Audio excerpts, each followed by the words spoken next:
Hello everyone! In this unit and lesson we will introduce writing music. You probably already know a lot of melodies, like Frere Jacques, Mary Had a Little Lamb, Twinkle Twinkle Little Star, Happy Birthday, and many others I'm sure. But can you write them down? Writing music, like writing English, is an important part of being literate. In this lesson, what you will need is your workbook or a page of staff paper, a pencil, don't write music in pen, and your instrument. Your instrument can be very helpful for figuring out which notes you need to write on the staff paper.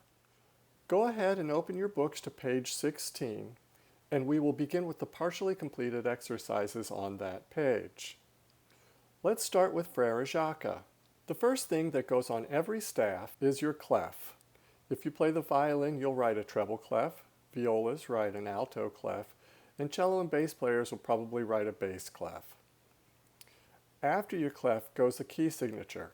You'll learn more about key signatures in Unit 10, but for right now, it's important to know that the key signature goes right after the clef on every single staff. After the key signature goes the time signature that you just learned about in the last unit. You only need to write the time signature once at the beginning of the piece. Okay. Now we're ready to begin writing music. First, let's start with the notes. Are you sleeping? I typically write a group of notes before I write the stems, and then make sure when you're writing your stems that they are each an octave long. We've got 4 quarter notes in a bar of 4/4, so we'll need to write a bar line, and then we continue writing. Are you sleeping with the stems? And bar line. Good. On the next staff, you'll need to write your clef and key signature again, but not the time signature. Brother John and stems. And then we're going to write a bar line, but we're going to leave some space after the half note because the half note is longer, so it helps visually to leave space to show that the half note is 2 beats long. Brother John. Going on. Morning bells are, okay, these are 8th notes. So we're going to write our stems, and then we're going to beam 2 pairs of 8th notes. If the stems are going up, then the beam goes up, and the stems are going down, the beam goes down, and you'll notice the beam is thicker, usually, than the stems themselves. Ringing, bar line. Now sometimes we beam 8th notes in groups of 4s. If the 8th notes are going up, the beam will go up. If all the 8th notes are going down, the beam will go down. But in this case, the 8th notes are going up and then down. So we'll take some kind of average and keep the beam going straight across.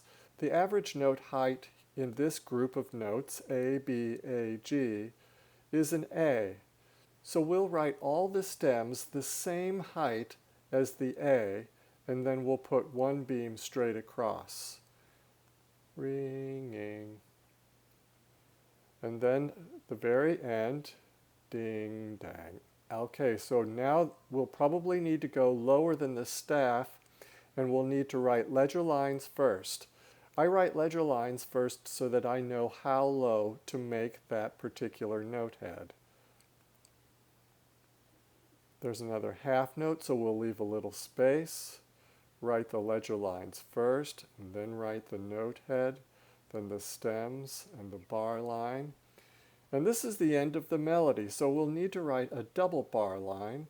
The double bar line is a thick bar line on the very end, preceded by a thin bar line. And there you have it.